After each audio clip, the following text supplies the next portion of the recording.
Hey YouTube, I hope that everyone's having a good day today. It is Alan here again, and today I'm back with another video.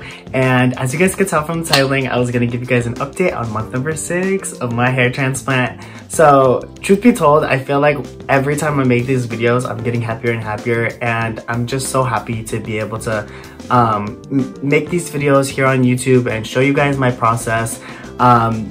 Because honestly, this journey has really been a good one for me, and I just feel so much more happier and confident within myself.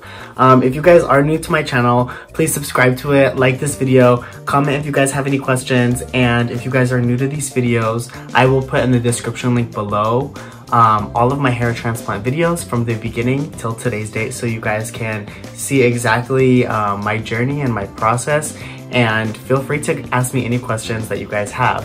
But let's just get right into today's video, and I really wanted to show you guys my new growth, and things are really starting to fill in, and I really am getting more and more confident. And it is a joke within my family now that every time I go to the barber, I should probably go and have them thin it out because things are just getting so thick, so I should probably just go and have them thin it out.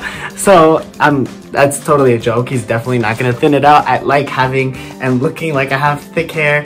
It really makes me feel like my age again, and I'm growing my beard out, and you know, honestly, it's such a great timing that when I did my hair transplant, because here in San Diego, as you guys know, the coronavirus is going on, and during that time everything was in lockdown, and now things are starting to open back up and my hair has came back. So when I'm seeing like my friends and you know my family and people out, they're like, dude, you got so much hair, and I'm like, I know. But anyways, calm down, Alan, it's just hair. But pretty much, as you guys know, I am at my 6-month process, and that pretty much means 70% of my hair has came in, so there should be about 30% left.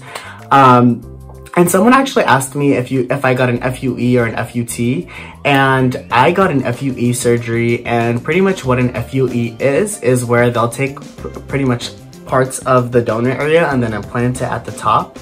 An FUT procedure is a little bit more invasive, and the scarring is a little bit more intense, and that's pretty much where they take a strip from the back, and then they'll kind of like take a strip out and then implant those hairs here and then stitch the head back.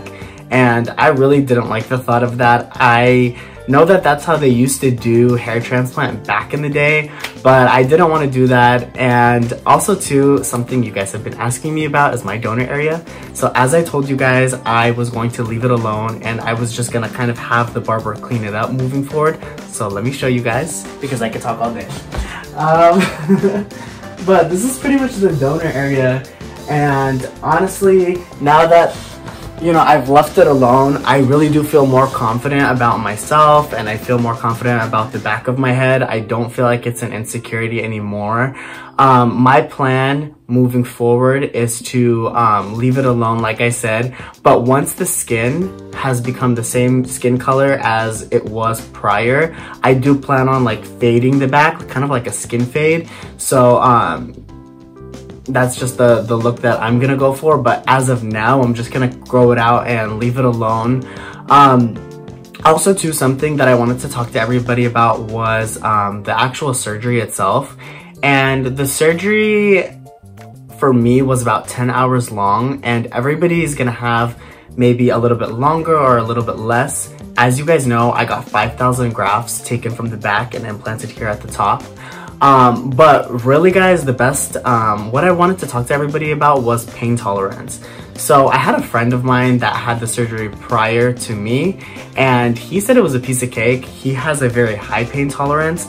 And then I had a friend that, oh man, sorry, I have something in my eye. Sorry guys. And then I had a friend that did the surgery after me, and he said that the surgery was pretty invasive and it hurt him a lot, and he has a low pain tolerance, kind of like myself. When I did have the surgery, I remember like having it with like other people, and there was a guy that fell asleep, there was another guy that fell asleep, there was another guy that said it was difficult. So honestly guys, the best advice I would give to everybody is if you have a high pain tolerance, it's probably not going to be so bad. If you have a low pain tolerance, it's probably going to be a little bit worse, like how it was for myself. And since we're talking about, you know, the surgery, I really wanted to kind of touch base on something that people don't talk about here on YouTube. And I really don't mean to say this to downplay any of the doctors outside of the US, because obviously I got my hair transplant in Turkey.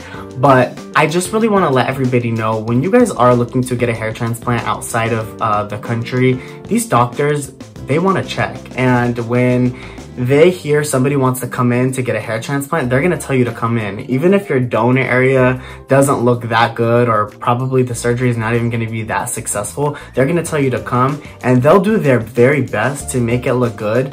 But you might look a little funny after surgery because your donor areas probably aren't good. You probably just don't have that much hair, and they're just going to do the best that they can do. Opposed to here in the US, if you were to come and you just have really bad donor area and you were to have the surgery here in the US, they'll tell you, hey, you know what, you're not a good candidate for the surgery. It doesn't look like it's going to be a successful procedure, so we're not going to do it. We're not going to operate on you. So I guess the best advice I would give to anybody that is looking to get a hair transplant is to just ask around, like, hey, is my donor area good? I'm a Sagittarius, and I know that's like random, but I'm a Sagittarius, and when we have our mind made up on something, we gotta do it. Like, we don't let anything get in the way. Even if you would have told me I have bad donor area, I would have still gone and did the surgery. But that is just something and a tip that I want to give to everybody.